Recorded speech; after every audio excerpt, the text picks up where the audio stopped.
விதன் குட்டி நானும் அப்பாவும் சரவணா போறோம். ஓகே अच्छा के बच्चा ஓகேவா? இன்னைக்கு கூட்டம் வேற நிறைய இருக்கும். ப்ரொவிஷன்ஸ் வாங்கணும். अच्छा के बच्चा நீ யாரும் நம்ம வீட்லயே தான் விட்டு போறோம். अच्छा के बच्चा யார் வந்து கதவை தட்டினாலும் திறக்க கூடாது. अच्छा के बच्चा தெரிஞ்சவங்க கூடவா? ஆமா, யாரா இருந்தாலும் சரி, உங்களுக்கு தெரிஞ்சவங்களா இருந்தாலும் சரி திறக்கவே கூடாது. அம்மாவும் அப்பாவும் வந்து பாத்துப்பாங்க எல்லாத்தையும். கதவை திறக்கவே கூடாது. ஓகே? நீ டிவி பார்க்க கூடாது, புக்கு தான் படிக்கணும். டிவினா லேப்டாப் நோண்ட கூடாது, புக்ஸ் படிச்சுட்டு இருக்கணும். நாங்க சீக்கிரம் வந்துடுறோம். மறந்துடாத, யாரா இருந்தாலும் சரி கதவை திறக்க கூடாது. ஓகே? நீங்க போகணும், நான் பாத்துக்கிறேன். Okay, bye by.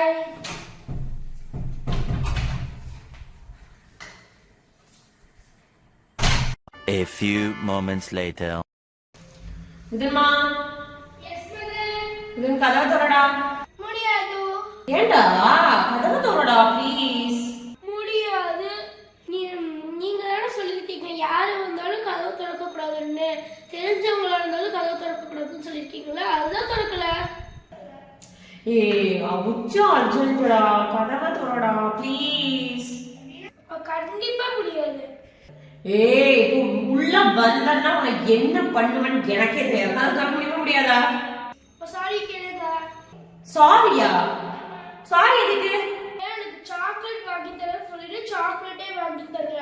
வீட்டுக்கு கூட்டிட்டு போயிட்டு திட்டி இம்பார்ட்டன்ட் ஒர்க் இருக்குன்னு. அப்புறம் அந்த இம்பார்ட்டன்ட் ஒர்க் என்னன்னு பார்த்தா காவி ஆண்டி கூட பேசுறது. எனக்கு மனசு ஹர்ட் ஆயிடுச்சு. அதனாலதான் சாரி கேளுங்க. கண்டிப்பா இதுக்கெல்லாம் நல்லா சாரி கேட்க முடியாதுடா. அப்ப என்னால கதவை திறக்க முடியாது mother. A few minutes later. விதன் குட்டி கதவை திறங்க. அம்மியம்மா சாரி கேளுங்க. சாரி செல்ல குட்டி, கதவை திறங்க ப்ளீஸ். அப்ப உள்ள வந்து என்ன திட்ட கூடாது. நோ